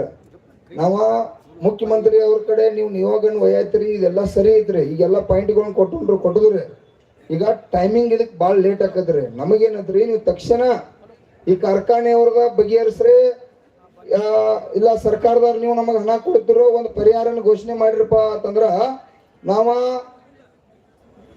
ನಾಳೆ ನೀವು ಹೇಳ್ರಿ ನಾಳೆ ಸಾಯಂಕಾಲ ಒಳಗಾಗಿ ಅದು ಲೇಟ್ ಮಾಡ್ಬೇಡ್ರಿ. 4 ಗಂಟೆಗೆ ಮತ್ತೆ ನಾವು ಮುಂದಿನ ತಯಾರಿ ಹೆಂಗ ಸ್ಟೇಟ್ಮೆಂಟ್ ಕೊಡ್ಕೊತಿರ್ಬೇಕ್ರಿ. ಮತ್ತು ನಾವು ಲಾಸ್ಟ್ ಆಗಲಿಲ್ಲ ಅಂದ್ರೆ 7 ತಾರೀಕು ನಾಳೆ ಅಲ್ಲಿ ನಾಡ್ದ ಸರ್ ನಿಮಗೆ 4-5 ದಿವಸ ಟೈಮಿಂಗ್ ಹೋದ್ರೆ ಆಗೋ ಪರಿಸ್ಥಿತಿ ಇಲ್ಲ. ನೀವು ನಾಳೆ ಎಂಥ ಪರಿಸ್ಥಿತಿ ಐತಂದ್ರು ನಾಳೆ ಮಧ್ಯಾಹ್ನ ಒಳಗಾಗಿ ಒಂದು ಒಳ್ಳೆ ನಿರ್ಣಯನ ಏನ್ರ ಇದೆ. ಈಗ ಉಳಿದ ವಿಷಯ ಎಲ್ಲ ನಾವು ನಿಮಗೆ ಕೂತು ಆಮೇಲೆ ಒಂದು 20 ಮಂದಿ ಮುಖಂಡರು ಕೂಡಿ ನಾವು ಮೀಟಿಂಗ್ ಮಾಡೋಣ ಸರ್, ಅದೇನು ತೊಂದರೆ ಇಲ್ಲ. ಅದನ್ನ ಲೇಟ್ ಮಾಡಿ. ಇದು ಕಾರ್ಖಾನೆ ಚಾಲೂ ಆಗ್ತಕ್ಕಂಥ ಮಾಲಕರ ವ್ಯವಹಾರ, ಸರ್ಕಾರ ಪರಿಹಾರ ಘೋಷಣೆ ಮಾಡ್ತಕ್ಕಂಥ ವ್ಯವಹಾರ ಇಷ್ಟ ರೀ. ಎರಡ್ರಿ ಉಳಿದೇನೆ ಸರ್, ನೀವು 4 ದಿವಸ ಬಿಟ್ಟು ಕಾರ್ಖಾನೆ ಎಲ್ಲ ಚಾಲೂ ಮಾಡಿಸಿ ಸುಭಾಷ್ ಕಕ್ಕ ನಾವು ಇಲ್ಲಿ ಮಾತಾಡ್ಸಿ ವಿಷಯ ಹೇಳದನ್ರಿ. ಅದಕ್ಕಾಗಿ ದಯವಿಟ್ಟು ಲೇಟ್ ಮಾಡಬೇಡ್ರಿ. ಅದನ್ನೊಂದು ನಾನು ಲೇಟ್ ಮಾಡೋ ಪ್ರಶ್ನೆ ಇಲ್ಲ. ಅದಕ್ಕೆ ಒತ್ತು ಹೇಳಿದೆ ನಾನು, ದಿವಸ 2 ದಿವಸ ಅಂತ ಹೇಳಿದ್ರಿ. ಈಗಾಗಲೇ ಸಮಯ 8 ಗಂಟೆ ಆಗಕ್ಕೆ ಬಂದಿದ್ದು, 7 ಗಂಟೆ ಆಗಕ್ಕೆ ಬಂದದ್ದು, 8 ಗಂಟೆ ಆಗಕ್ಕೆ ಬಂದಿದ್ದು. ಅದಕ್ಕೆ ನಾಳೆನೇ ಮೀಟಿಂಗ್ ಮಾಡೋದು, ನಾಳೆ ಸಾಯಂಕಾಲ ಮೀಟಿಂಗ್ ಮಾಡ್ಸಕ್ಕೆ ನಾ ತಯಾರಿ. ನಾಳೆ ಸಾಯಂಕಾಲ 6 ಗಂಟೆಗೆ ಸನ್ಮಾನ್ಯ ಮುಖ್ಯಮಂತ್ರಿಗಳ ಜೊತೆಗೆ ಮೊದಲನೇ ರೈತರ ಮೀಟಿಂಗ್. ನಂತರ ನೀವು ಅವತ್ತು ಇರಬೇಕಾಗುತ್ತೆ. 7ನೇ ತಾರೀಕು ಮುಂಜಾನೆ ಕಾರ್ಖಾನೆಯವ್ರದ್ದು ಮೀಟಿಂಗ್. ಅದ್ರ ಜೊತೆಗೇನೆ ಮತ್ತೆ ಏನು ಅಧಿಕಾರಿಗಳ ಮೀಟಿಂಗ್ ಆಗಬೇಕು. ನಿಮ್ಮ ಜಿಲ್ಲಾಧಿಕಾರಿಗಳ ವರದಿ ಏನು, ನಿಮ್ಮ SP ವರದಿ ಏನು, ಅವೆಲ್ಲನೂ ಪಡೆದುಕೊಂಡು 7ನೇ ತಾರೀಕು 2 ಗಂಟೆಯೊಳಗೆ ನಿಮಗೆ ಸರ್ಕಾರದ ನಿರ್ಣಯ, ಆದಷ್ಟು ರೈತ ಪರವಾಗಿರ್ತಕ್ಕಂಥ ನಿರ್ಣಯ ಮಾಡೋದಕ್ಕೆ ನಾವು ನಿರ್ಣಯ ಏ ಮಾಡಿದ್ದೀವಿ. ಏ 6ನೇ ತಾರೀಕು ಅಂದ್ರೆ ನಾಳೆ, 7ನೇ ತಾರೀಕು ನಾಡ್ದು 2 ಗಂಟೆ ಒಳಗ ನಿಮಗೇನು ನಿರ್ಣಯ ನಾವು ಸರ್ಕಾರದವರು ಕೊಡೋದಕ್ಕೆ ಸಾಧ್ಯ, ನಾವು ಸರ್ಕಾರದವರು ಹೇಗೆ ರೈತರ ಜೊತೆಗೆ ರೈತರ ಬೆನ್ನ ಹಿಂದೆ ನಿಲ್ಲೋದಕ್ಕೆ ಬರ್ತೇವೆ ಅನ್ನೋದ್ರ ಬಗ್ಗೆ ನಿಮಗೆ ಸಂಪೂರ್ಣವಾಗಿ ನಮ್ಮ ನಿರ್ಣಯವನ್ನು ಕೊಡ್ತೀವಿ. ಅದಕ್ಕೆ ನೀವು ಎಷ್ಟು ಮಂದಿ ಬರ್ತೀರಿ? 10 ಮಂದಿ ಬಂದ್ರೆ 10 ಮಂದಿ, 20 ಮಂದಿ ಅಂದ್ರೆ 20 ಮಂದಿ. ಏ ಇಲ್ಲ ನೋಡಿ ಕೇಳತ್ತಾರ. ನೀವು ಯಾರು ಹೊಂಟಿದಾರು ಯಾಕೆ ಕೇಳಿದ್ರೆ ಅವ್ರದ ಕರ್ತವ್ಯ ಐತೆ, ಸರ್ಕಾರದ ಕರ್ತವ್ಯ ಅದ. ನೋಡು, ದೊಡ್ಡ ವ್ಯವಹಾರ ಬಂದ್ರ ಮುಖ್ಯಮಂತ್ರಿ ಅವ್ರ ಜೊತೆ ಡಿಸ್ಕಷನ್ ಮಾಡಿ, ಈಗ ಕಾರ್ಖಾನೆ ವ್ಯವಹಾರ ಬೇರೆ ಐತೆ, ಇದು ಕಾರ್ಖಾನೆ ಅವರ ವ್ಯವಹಾರ, ಮುಖ್ಯಮಂತ್ರಿ ಕೂಡ ಬಗೆಹರಿಸಿದಂತ ವ್ಯವಹಾರ ಐತದ. ಅದನ್ನ ನಾವು ತಗೊಂಡು 200 ರೂಪಾಯಿ ಮುಖ್ಯಮಂತ್ರಿ ಕೊಡಿಸಿಲ್ಲ. ನಾವ ಹೋರಾಟ ಮಾಡಿದ್ವು, ರೈತ ದೇವರುಗಳು ನೀವೆಲ್ಲ ಬಂದ್ರಿ, ಜಿಲ್ಲಾಧಿಕಾರಿ SP ಅವ್ರು ಗುದ್ದೇಡ್ಯಾರು, ಅದಕ್ಕೆ ಹೋರಾಟ ಆಗೈತೆ. ಮುಖ್ಯಮಂತ್ರಿ ಅವರು ಬಂದಿದ್ರೆ ನಿರ್ಧಾರ ಮಾಡಿಲ್ಲ. ಕಾರ್ಖಾನೆ ಶುಗರ್ ಯಾರವ್ರ ಶಿವಾನಂದ ಪಾಟೀಲ್ ಸಾಹೇಬ್ ಕೂಡ ಮಾತಾಡಿಲ್ಲ. ಈಗ ಅವ್ರು ಹೇಳತ್ತು, ನಾ ಏನ್ ಹೇಳತ್ತನು, ಕಾರ್ಖಾನೆ ಅವ್ರು ರೊಕ್ಕ ಕೊಡ್ತಾರೆ ಸರ, ತಾವು ಪರಿಹಾರನ ನಾಳಿಂದ್ರನ ನಮಗ್ ಒಂದ ವಿಷಯ ಸರ, ನಮ್ ಬೇಡಿಕೆ ಐತ್ರಿ. ಕಾರ್ಖಾನೆ ಅವ್ರು 3,400 ಬಂದಿತ್ತು, ಅವ್ರು 200 ಬಂದಿರ್ತಾರ. ಅವ್ರೇನ್ ಕಮಿಟ್ಮೆಂಟ್ ಮಾಡ್ತಾರೋ ಅದೇನ್ ನಡೆದೈತಿ, ಅವ್ರು ಒಟ್ಟ ಕೊಡುದಿಲ್ಲ ಅಂದ್ರೂ ಕೂಡ ನೀವೇ ಕೊಡ್ಬೇಕಾಕತಿ. ತಡ್ರಿ, 1 ಟನ್ನಿಗೆ 1,000 ರೂಪಾಯಿ ಕೇಳಿದ್ವಿ ನಾವು. ಅದನ್ನ ನೀವು CM ಅವ್ರ ಜೊತೆ ಮಾಡಿ ಅದನ್ನ ನಾಳೆ ಮಧ್ಯಾಹ್ನ ಸಾಯಂಕಾಲ ಒಳಗೆ ಅಲ್ಲಿಂದ ನೀವು ಸ್ಟೇಟ್ಮೆಂಟ್ ಕೊಟ್ಟರು ಕೂಡ ನಮಗದು ಒಪ್ಪಿಗೆ ಇದ್ರೆ ತೊಂದರೆ ಇಲ್ಲ. ಅಲ್ಲ, ನೀವು ನೋಡಿ, ನಿಮ್ಮನ್ನ ಅವ್ರ ಜೊತೆಗೆ ಕುಂಡಿರ್ತೇನೆ, ನಾನು ಕುಂಡಿರ್ತೇನೆ, ನಿಮ್ಮ ವಕೀಲನಾಗಿ ಕುಂಡಿರ್ತೇನೆ. ನೀವು ಏನು ಈ ಸಂದರ್ಭದಲ್ಲಿ ಚರ್ಚೆ ಮಾಡಿದ್ದೀರಿ ಅದನ್ನ ಸಂಪೂರ್ಣವಾಗಿ ಹೇಳ್ತೇನೆ. ಅವ್ರ ಜೊತೆಗೆ ನೀವೇನು ನಿಮ್ಮ ಡಿಮಾಂಡ್ ಇಡೋದೈತಿ, ಬೇಡಿಕೆ ಇಡೋದೈತಿ, ನೀವು ಹೇಳೋದೈತಿ, ಹೇಳ್ತೀರಿ, ಚರ್ಚೆ ಮಾಡ್ತೀವಿ. ನಿಮ್ ಕೂಡ ಚರ್ಚೆ ಮಾಡಿದ ಮೇಲೆ ಫ್ಯಾಕ್ಟರಿ ಕೂಡ ಚರ್ಚೆ ಮಾಡ್ತೀವಿ. ಚರ್ಚೆ ಹಿನ್ನೆಲೆಯೊಳಗೆ ಏನು ಒಂದು ನಿಮ್ಮ ಪರವಾಗಿರ್ತಕ್ಕಂಥ ನಿರ್ಣಯ ಹೊರಹೊಮ್ಮುತ್ತದೆ. ಅದಕ್ಕೆ ರೈತ ಬಂಧುಗಳಿಗೆ ಇಷ್ಟೇ ಹೇಳ್ತೀನಿ, ತಾವು ಶಾಂತ ರೀತಿಯಿಂದ ಬನ್ನಿ, ಕೂತ್ಕೊಳ್ಳಿ. ಮುಖ್ಯಮಂತ್ರಿಗಳು ನಿಮಗೆ ಏನು ಹೇಳ್ತಾರೆ, ಏನ್ ಕೇಳ್ತಾರೆ, ಸರ್ಕಾರ ಏನ್ ಮಾಡ್ತದ ಅನ್ನೋದ್ರ ಬಗ್ಗೆ ಸ್ಪಷ್ಟೀಕರಣವನ್ನ ನಾವು ಕೊಡ್ತೀವಿ. ಅನುಕೂಲ ಆಗುದನ್ನ ಮಾಡೋದಕ್ಕೆ ಸರ್ಕಾರ ಏನು ಬಾಯ್ ಮಾಡ್ಬೇಡ್ರಿ ಸಾಹೇಬ್ರ. ಪಾಪ ಅವ್ರ ಕರ್ತವ್ಯ ಏನು ಮುಖ್ಯಮಂತ್ರಿ ಅವ್ರು ಹೇಳಿ ಕಳಿಸ್ಯಾರೋ ಅದ್ರ ಪ್ರಕಾರ ಅವ್ರ ಜವಾಬ್ದಾರಿ ಮಾತಾಡತ್ತಾರ. ನಾನೇನ್ ಹೇಳ್ತೇನೆ ಸರ, ಈಗ ವಿಠ್ಠಲ ಅರಬಾವಿ ಅನ್ನುವಂತ 2,000 ತಡಿಯಾಕ್ರು, ಮೈಸೂರಿನ ತಡಿ, ಯಾರು ಬಾಯ್ ಮಾಡ್ಬೇಡ್ರಿ. ಈಗ ನಾವ್ ಯಾರು ಹೊಂಟಿಲ್ಲ. ನಾನು ಹೋಗ್ಬೇಕಂದ್ರೆ ನಿಮ್ಮನ್ನೆಲ್ಲ ವಿಶ್ವಾಸ ತಗೊಂಡ ನಮ್ಮ ಎಲ್ಲಾ ಕಬ್ಬು ಬೆಳೆಗಾರ 1,000 ಟನ್ ಬೆಳಿತಕ್ಕಂಥವ್ರು ನಾಳೆ ಬೆಳಿಗ್ಗೆ ಮುಂಜಾನೆ ಮತ್ತೆ 10 ಗಂಟೆಕ 1,000 ಮಂದಿ ಕೂಡಿ ಲೀಡರ್ಗಳ ನಿರ್ಣಯ ಮಾಡಿ ಹೋಗುದಪ್ಪ ಅಂದ್ರೆ ಹೋಗುದ, ಇಲ್ಲ ಅಂದ್ರೆ ನಿಮ್ಮ ಜೋಡಿ ಜಾತ್ರೆ ಚಾಲು ಅಂದ್ರೆ ಚಾಲು, ಯಾರು ಚಿಂತೆ ಮಾಡ್ಬೇಕಾಗಿಲ್ಲ. ಅದಕ್ಕೆ ನಂದೇನ್ ಸರ, ಕಾರ್ಖಾನೆ ಅವರ ನಾವ್ 3,200 ರೂಪಾಯಿ ಚಿಕ್ಕ ಕೊಡಕ್ ಆಗುದಿಲ್ಲ, ಕೊಡ್ತಾರೋ ಅದು ವಿಷಯ ಕಟಾಪ್ ಬಂದಿದ್ದೈತಿ. DC ಅವರು ಹೇಳಿದ ಪ್ರಕಾರ, SP ಅವ್ರು ಹೇಳಿದ ಪ್ರಕಾರ ನಮಗ್ ₹1 ಕೂಡ ಕಾರ್ಖಾನೆ ಅವ್ರಿಗೆ ಕೊಡುದಿಲ್ಲ ಅಂದಾರಂತೇಳಿ ಅವ್ರು ನಮಗ್ ಕ್ಲಿಯರ್ ಆಗಿ ಇಲ್ಲಿವರೆಗೂ ಕೂಡ ಪೊಸಿಷನ್ ಆ ರೀತಿ ಒಳಗೆ ನಮಗೆ ಹೇಳಿದಾರೆ. ನಾನು ಇದ್ದದ್ದು ನಿಮ್ಗೆ ಹೇಳಿಲ್ರ. ಹಾ, ಈಗ ಕಾರ್ಖಾನೆ ಅವ್ರು ಕೊಡ್ಲಿಲ್ಲ ಅಂತ ತಿಳ್ಕೊರಿ. ನಾವೇನ್ ಕೇಳತ್ತು, 1 ಟನ್ ಕಬ್ಬಿ ಗೌರ್ಮೆಂಟ್ಗೆ ಇಷ್ಟು ಹೋಗ್ತೈತಿ. ವಿಠ್ಠಲ ಅರಬಾವಿ ಅವ್ರ ಅದು 3 ದಿವಸ ರಾತ್ರಿ ಆಗಲಿ 350 ರೂಪಾಯಿ ಸರ್ಕಾರ ಕೊಟ್ಟೈತಿ ಅವಾಗ್ರಿ ಅದ. ಈ ಸಲ ನಮಗೊಂದು 1,000 ರೂಪಾಯಿ ಬೇಡಿಕೆ ಐತೆ. ನಾವೇನ್ ಹೇಳತ್ತು, ತಡ್ರಿಪ್ಪ, ಈಗ ದಯವಿಟ್ಟು ಸರ್ ನಮ್ದು ಏನೈತಿ, ನಾನು ಮುಖ್ಯಮಂತ್ರಿ ಅವ್ರು ಮನೆ ಬೆಳಗಾವಿಗೆ ಬಂದಿರ, ಬೆಳಗಾವಿ ಮುಖ್ಯಮಂತ್ರಿ ಅವ್ರು ಬಂದಾಗ ನಾನೇನ್ ಹೇಳ್ರಿ, ಮುಖ್ಯಮಂತ್ರಿ ಅವ್ರ ಇವತ್ತು ನೀವು ಹೆಂಗ್ ಗ್ಯಾರಂಟಿಗಳು ಮಾಡಿರಲಿಲ್ಲ, ಈಗ 2,000 ಹೆಣ್ಮಕ್ಳಿಗೆ ಮತ್ ಬಸ್ ಫ್ರೀ ಮತ್ತೊಂದೇನ, ನಾವ ಕಬ್ಬ ರಕ್ತ ಬೆವರ ಸುರಿಸಿ ದುಡ್ಡು ನಮ್ದಿಂದ ಮೂಲದಿಂದ ಸರ್ಕಾರಕ್ಕೆ ಲಾಭ ಐತಿ, ಕೇಂದ್ರ ಸರ್ಕಾರಕ್ಕೆ ಲಾಭ ಐತಿ. ದಯವಿಟ್ಟು ವರ್ಷಕ್ಕೆ 10,000 ಕೋಟಿ ರೂಪಾಯಿ ಕಬ್ಬು ಬೆಳೆಗಾರ ಯಾಕಂದ್ರೆ ಇದು 4,500 ರೂಪಾಯಿ ಲೆಕ್ಕ ಪ್ರಕಾರ 60,000 ಕೋಟಿ ರೂಪಾಯಿ ಲೆಕ್ಕ ನಮ್ಮವ್ರು ಹೇಳ್ತಾರ. ಅದು ಏನಾಯ್ತು ಅದೆಲ್ಲ ತಾವು ತನಿಖೆ ಮಾಡಿಸ್ರಿ. ಅದ್ರೊಳಗೆ 10,000 ಕೋಟಿ ರೂಪಾಯಿ ಪ್ಯಾಕೇಜ್ ಇಡ್ರಿ ಸಾಹೇಬ್ರ, ಕೈ ಮುಗಿತು ಅಂತೇಳಿ ನಾನು ಸುಮಾರು 15 ದಿವಸದಿಂದ ಇಲ್ಲಿ ಬಂದಾಗ ಮುಖ್ಯಮಂತ್ರಿ ಅವರಿಗೆ ಸಾಹೇಬ್ರೆಲ್ಲರೂ ಕೂಡಿ ಇದ್ದಾಗ ನಾ ಅವ್ರಿಗೆ ಮನವರಿಕೆ ಮಾಡಿ ಕೊಟ್ಟಿದ್ರೆ ಮುಂದೆ ಈ ಪರಿಸ್ಥಿತಿ ಬರ್ತೈತೇಳಿ ಇದೇ ವಿಷಯ ಇಟ್ಕೊಂಡ ತಾವು ನಾ ಏನತ್ತನ್ರಿ, ಇದು ಒಂದೇ ಡಿಸ್ಕಷನ್ ಕ್ಲಿಯರ್ ಮಾಡ್ರಿ. ಉಳಿದ ಡಿಸ್ಕಷನ್ ಸಂಬಂಧ ಏನೈತ್ರಿ, ಇದು ಇದಕ್ಕೆ ಈ ಕಾರ್ಖಾನೆ ಅವ್ರದಂತೂ ಅದ್ರ ಬದಲು ನೀವು ಜವಾಬ್ದಾರಿ ಪರಿಹಾರ ಘೋಷಣೆ ಮಾಡ್ರ ಅವ್ರೇನೈತಿ ಕಾರ್ಖಾನೆ ಚಲೋ ಮಾಡ್ಕೊಳ್ಳಿ ಏನ್ ತೊಂದ್ರೆ ಇಲ್ಲ. ಯಾಕಂದ್ರೆ ಅವ್ರು ಕೊಡೋದಿಲ್ಲ ಮತ್ ನಾವು ಕಬ್ಬು ಉಳಿಸ್ಕೊಂಡು ಪರಿಸ್ಥಿತಿ ಇಲ್ಲ. ಅವ್ರು ನೋಡ್ಕೊಳಕ್ ಈ ರೈತ ದೇವರುಗಳು ರೆಡಿ ಅದಾರ, ನನಗ ಸಂಬಂಧ ಇಲ್ಲ. ಅವ್ರೆಲ್ಲ ತೀರ್ಮಾನ ಮಾಡ್ಯಾರ ಕಾರ್ಖಾನೆ ಅವ್ರು ಎಷ್ಟು ಮಂಡದರು 4-5 ವರ್ಷ ಮೋಸ ಮಾಡ್ಯಾರು, ಬರೀ 200 ಕೊಟ್ರು, ಇನ್ನೂ 200 ಕೊಡ್ಲಿಲ್ಲ ಅನ್ನೋದು ಇವ್ರಿಗೆಲ್ಲ ಗೊತ್ತಾಗ್ಬಿಟ್ಟೈತಿ. ಈಗ ಅದು ಬೇರೆ ವ್ಯವಹಾರ. ಯಾಕಂದ್ರೆ ಅವ್ರ ಮೋಸ ಮಾಡೋ ಕಂಪನಿ ಅನ್ನೋದು ಪಕ್ಕಾ ಗೊತ್ತಾಗೈತಿ. ಯಾಕಂದ್ರೆ ಮತ್ತೊಂದು ಕಾರ್ಖಾನೆ ಕಟ್ಟಾಕ ರೊಕ್ಕ ಇರ್ತೈತಿ. ಈ ಕಬ್ಬು ಬೆಳೆಗಾರಿಗೆ ಇನ್ನು 200 ರೂಪಾಯಿ ಅಂದ್ರೆ ಎಷ್ಟ್ರಿ? ನಮ್ಮ ಬೆಳಗಾವಿ ಜಿಲ್ಲೆಗೆ ಎಷ್ಟ? ಈಗ 200 ರೂಪಾಯಿ ಅಂದ್ರೆ 800 ಅಂದ್ರೆ 1000 ಕೋಟಿ ರೂಪಾಯಿ ತಿಳ್ಕೊರಿ. ಅವ್ರಿಗೆ ಇನ್ನೊಂದು 800 ಕೋಟಿ ರೂಪಾಯಿ. ಸರ್, 1 ಟನ್ ಕಬ್ಬು ಕಾಟ ಹೊಡೆದ್ರ ಅವ್ರಿಗೆ ಉತ್ಪಾದನೆ ಎಷ್ಟು ಉಳಿದೈತಿ ಹೇಳ್ತೀನಿ ಕೇಳ್ರಿ. 1 ಟನ್ ಕಾಟ ಏನಿದೆ? ಅಣ್ಣ ಏನ್ ಕೇಳತ್ತೆ? ತಡಿಗ ಮಾತಾಡ್ರಿ, ಏನ್ ಮಾತಾಡುತ್ತೆ? ಏನ್ ಗೊತ್ತದ ನಿನಗ? ಅಲ್ಲೋ ನಾ ಏನ್ ಹೇಳ್ತೀನಿ, ಕಾರ್ಖಾನೆ ರೊಕ್ಕ ಕೊಡಿದ್ರೆ ಸರ್ಕಾರ ಪರಿಹಾರ ಘೋಷಣೆ ಮಾಡಿರುತ್ತೆ ಆತನ. ಒಬ್ಬ ತಲೆಗೊಬ್ಬ ಮಾತಾಡೋಂಗಿಲ್ಲ. ಇಲ್ಲಿ ನೋಡು, ನಾವ್ 7 ದಿವಸ ದೇವರ ನಾವು ನಿದ್ದೆ ಮಾಡಿಲಿಲ್ಲ. ನಿಮ್ಮ ಸಂಬಂಧ ಒಳ್ಳೇದಾಗ್ಲಿ ಮಲ್ಲಪ್ಪನಿಂದ ಸಾವಿರಾರು ಜನ ಇಲ್ಲಿ ಜೀವ ಒತ್ತೆ ಇಟ್ಟಿಡುದು. ಇವತ್ತ ಬಂದು ಏನ್ರ ತಲೆಗೊಂದು ಮಾತಾಡಂಗಿಲ್ಲ ಅಣ್ಣ. ಇದ್ರ ಬದಲು ನಾವು ಜವಾಬ್ದಾರಿ ಹೊತ್ತದ ಲೀಡರ್ ಮಾಡ್ರಿ, ಶಾಂತಿ ಇರುದ. ಅದಕ್ಕೆ ಸರ ದಯವಿಟ್ಟ 1 ಟನ್ ಕಬ್ಬ ಕಾಟ ಹೊಡೆದ್ರೆ ತಿಳ್ಕೊರಿ, ಸಕ್ರಿದೊಂದು 5,000 ರೂಪಾಯಿ, ನಮಗ್ ಕೊಡ್ತಕ್ಕಂತ ಕಾರ್ಖಾನೆ ಬಿಲ್ ಒಂದು 3,500 ರೂಪಾಯಿ, ಮತ್ತ ನಿಮಗ್ ಹೋಗ್ತಕ್ಕಂತ ತೆರಿಗೆ ಹೇಳಿದಾಗ ಸ್ಪ್ರಿಟ್ ತುಡುಗರ್ಲೆ ಅಲ್ಲಿ ಒಂದು 4,500 ರೂಪಾಯಿ, ಮತ್ತೆ ಸಿಪ್ಪಿ ಅದೇನ್ ಟ್ಯಾಕ್ಸ್ ಮತ್ತೊಂದೇನೇನು ಎಲ್ಲಾದ್ರೂ ಕೂಡ ಒಂದು 10-12,000 ರೂಪಾಯಿ 1 ಟನ್ ಕಾಟ ಬಡ್ದ್ರೆ ಉಳ್ಕೊಂಡ್ಬಿಡ್ತಾರ್ರಿ ಅವ್ರ. ವರ್ಷಕ್ಕ 10,000 ಕೃಷಿ ಟನ್ ಇದ್ದ 1 ಟನ್ ಕಾಟ ಹೊಡ್ಕೋತ ಬಂದಾರ್ರಿ. ಅದ್ರೊಳಗೆ ಸಂಶಯ ಇಲ್ಲ.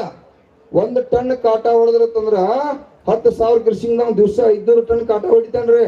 500 ಟನ್ ಹೊಡೆದ ದಿವಸ 7-8 ಕೋಟಿ ರೂಪಾಯಿ ರೊಕ್ಕ ಆತ. ಒಂದು 100 ದಿವಸ ನಡೆಸಿದ್ರ 700-800 ಕೋಟಿ ರೂಪಾಯಿ ರೊಕ್ಕ ಆದ್ರ ಅವ್ರದ. ಅದ್ ಯಾಕೆ ಬೇರೆ ಇದ್ರ ನಾ ಹೇಳಿ ಹುಚ್ಚಿಡಿದ್ ಮಂದಿಗೆ. ಅಲ್ಲ ಪೂಜಾರವ್ರೆ, ಇದನ್ನ ಎಲ್ಲಿ ಮಾತಾಡ್ತೀರಿ? ನೀವು ಮಾತಾಡ್ಬೇಕಾದದ್ದು ವಿಧಾನಸೌಧದೊಳಗೆ ಕುಂತ್ ಮಾತಾಡ್ಬೇಕು. ನಾವ್ ಇಲ್ಲಿ ಕುಂತ್ ಮಾತಾಡಿದ್ರೆ ಆಗುತ್ತೇನು? ಈಗ ಏನ್ ನೀವು ಹೇಳ್ತೀರಿ ಇದು ಸತ್ಯನೇ ಇರ್ಬೋದು, ಅದರಲ್ಲಿ ಏನು ನಂದು ಭಿನ್ನಾಭಿಪ್ರಾಯ ಇಲ್ಲ. ಆದ್ರೆ ನಿಮ್ಮ ಸತ್ಯದ ಅರಿವನ್ನ ಎಲ್ಲೆಲ್ಲಿ ಯಾರ್ಯಾರಿಗೆ ಮನವರಿಕೆ ಮಾಡಿಕೊಡ್ಬೇಕು ಅದನ್ನ ಮಾಡಿಕೊಡದೆ ಹೋದ್ರೆ ರೈತರಾಗಿರ್ತಕ್ಕಂಥ ನಾವು ವಿಫಲರಾಗ್ತೀವಿ. ಅದಕ್ಕೆ ತಾವು ವಿಶೇಷವಾಗಿ ಈ ಸಂಘಟನೆಯನ್ನು ಮಾಡಿದ್ದೀರಿ. ಈ ನೋವು ನಿಮ್ಮದೇನಿದೆ, ನಿಮ್ಮ ಪರವಾಗಿರ್ತಕ್ಕಂಥ ನಿಲುವುಗಳೆಲ್ಲವು ಇವು ಯಾವು ಇದು ಸರಿ ಇಲ್ರಿ ಅಂತ ನಾವ್ಯಾರು ಸರ್ಕಾರ ಹೇಳೋದಲ್ಲ. ಅದಕ್ಕೆ ನೀವೇನು ಚರ್ಚೆ ಮಾಡ್ತೀರಿ, ನೀವೇನೇನು ಒಂದೊಂದು ಪಾಯಿಂಟ್ ಹೇಳ್ತೀರಿ, ಅದಕ್ಕೆ ಸಂಪೂರ್ಣವಾಗಿರ್ತಕ್ಕಂಥ ಚರ್ಚೆ ಜೊತೆಗೆ ಆ ಸಭೆಯ ಮೂಲಕ ನಿಮಗೆ ಪರಿಹಾರ ಸಿಗ್ತದ. ಅದಕ್ಕೆ ಲೇಟ್ ಮಾಡೋ ಪ್ರಶ್ನೆ ಇಲ್ಲ. ನಾಳೆ ಸಾಯಂಕಾಲ ಅಂದ್ರೆ ಸಾಯಂಕಾಲ, ಇಲ್ಲ ನಾಡ್ದು ಮುಂಜಾನೆ ಅಂದ್ರೆ ಮುಂಜಾನೆ 7ನೇ ತಾರೀಕಿಗೆ ನಮ್ಮ ಸರ್ಕಾರದ ನಿರ್ಣಯ ಏನೈತಿ ಅದನ್ನ ನಿಮಗೆ ನಾವು ತಿಳಿಸ್ತೇವೆ. ಅಣ್ಣ ಈಗ ಕೇಳ್ರಿ, ಮುಖ್ಯಮಂತ್ರಿ ಕಡೆ ನಾವ್ ಯಾರು ಹೊಂಟಿಲ್ಲ, ಗಡಬಡ್ಸಕ್ ಹೋಗ್ಬೇಡ್ರಿ, ಒಂದ್ ಸ್ವಲ್ಪ ಶಾಂತರ್ರಿ. ಅದನ್ನ ಬೆಳಿಗ್ಗೆ ಹೇಳ್ರಿ. ಈಗ ಅವ್ರದ ಪಾಪ ನೋಡ್ರಿ, ಈಗ ಅವ್ರ ಮುಖ್ಯಮಂತ್ರಿ ಅವ್ರಿಗೆ ಇದೆಲ್ಲ ವಿಷಯ ಗೊತ್ತಾಗಿತ್ತು ಇಲ್ಲೂ ಗೊತ್ತಿಲ್ಲ. ಇಲ್ಲಿ ಬಂದ ಮೇಲೆ ನಾವೆಲ್ಲ ಮನವರಿಕೆ ಮಾಡಿ ಕೊಡ್ತಕ್ಕಂಥ ಚಟುವಟಿಕೆ ಆಗೈತಿ. ಬಹುಶಃ ಟಿವಿ ಮಾಧ್ಯಮ ಈ ದೇವರ ಪ್ರಕಾರ ಅವರೆಲ್ಲ ನೋಡಿದಾರ. ಆದ್ರೂ ಅದು ಇರ್ಲಿ, ವ್ಯವಸ್ಥೆ ಆಟ ದೊಡ್ಡ ಹೊಲಸೈತಿ. ಈಗ ಸಾಹೇಬ್ರ, ನಮ್ದೊಂದು ದಯವಿಟ್ಟು ವಿನಂತಿ, ನೀವ ಕೇಳ್ರಿ. ಬಾಯ್ ಯಾಕೆ ಮಾಡತ್ರಿ ಕೇಳ್ರಿ. ಸರ್, 100% ನಮಗೆ ನೀವು ಪರಿಹಾರನ ಘೋಷಣೆ ಮಾಡ್ಲೇಬೇಕು.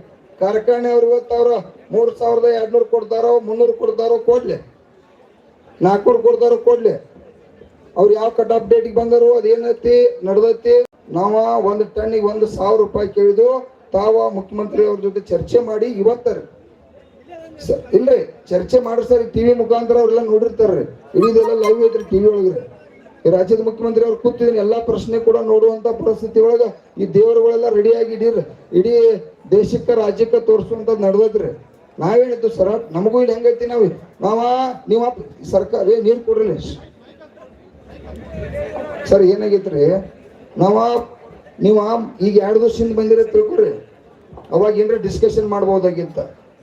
ನಿನ್ನೆ ಕಾರ್ಖಾನೆ ಅವ್ರು ಯಾವಾಗ ರೊಕ್ಕ ಕೊಡುದಿಲ್ಲ ಅನ್ನುವಂತ ಸಿಚುವೇಶನ್ ತಿಳಿದಾಗ ನಿನ್ನೆ 4 ಗಂಟೆಗ ನಾವು ನಿರ್ಣಯನ ಸರ್ಕಾರಕ್ಕ ಸಂದೇಶನ ಲಿಖಿತ ರೂಪದಾಗ ಲೆಟರ್ ಮುಖಾಂತರ ತಹಶೀಲ್ದಾರ್ ಮುಖಾಂತರ DC ಸಾಹೇಬ್ರಿಗೆ ಹಚ್ಚಿ ನರೇಂದ್ರ ಮೋದಿ ಅವ್ರಿಗೂ ಕಳಿಸಿದ್ರಿ, ತಮಗೂ ಕಳಿಸಿದ್ರು. ಇಂಥ ದಿವಸ ಸ್ಟ್ರೈಕ್ ಮಾಡೋ ಪರಿಸ್ಥಿತಿ ಐತೆ ಅಂತೇಳಿ ಮಾಧ್ಯಮ ಮುಖಾಂತರ ಕೂಡ ನಾವು ಸರ್ಕಾರಕ್ಕೆ ಸಂದೇಶ ಕೊಟ್ಟದ್ದಾಗೈತ್ರಿ. ಅದಕ್ಕೆ ದಯವಿಟ್ಟು ಈ ಜನರದು ಕೂಡ ಈ ಸ್ಥಿತಿಯನ್ನು ನನ್ನ ಕಂಟ್ರೋಲ್ದಾಗ ಇಲ್ರಿ. ಇವ್ರೀಗ ಈಗ ವೇದಿಕೆ ಕಂಟ್ರೋಲ್ ಐತಿ ಹೇಳ್ತನ್ರಿ, ಆದ್ರೂ ಇವ್ರಿಗೆ ಯಾವ್ದಾರ ಒಂದು ಫೈನಲ್ ಆಗ್ಬೇಕಾಗಿದ್ರಿ. ಕಾರ್ಖಾನೆಯವ್ರ ಜೋಡಿ ಕೊಡಿಸ್ತೀರಿ, ಇದು ಬೇರೆ ವ್ಯವಹಾರ. ಇಲ್ಪ ಕಾರ್ಖಾನೆಯವ್ರು ಕೊಡಂಗಿಲ್ಲ ಅಂದ್ರ ಸರ್ಕಾರ ಏನು ಪರಿಹಾರ ಅದನ್ನು ಕೊಟ್ಟ ಈ ಕಬ್ಬು ಬೆಳೆಗಾರನ ರಕ್ಷಣೆ ಮಾಡ್ತದೆ ಅನ್ನೋದು ಅಂತದ ನಾಳೆ ಮಧ್ಯಾಹ್ನವರೆಗೆ ದಯವಿಟ್ಟು ನೀವು ತಿಳಿಸ್ರಿ ಅನ್ನೋಂಥದ್ದು ಕೈ ಮುಗಿ ವಿನಂತಿ. ನಾಳೆ ನೀವು ಚರ್ಚೆಗೆ ಬರ್ಬೇಕು, ಕೂಡಬೇಕು, ಮಾತನಾಡಬೇಕು. ಚರ್ಚೆಯಿಂದ ಅದ್ರ ಬಗ್ಗೆ ಇರ್ತದೆ.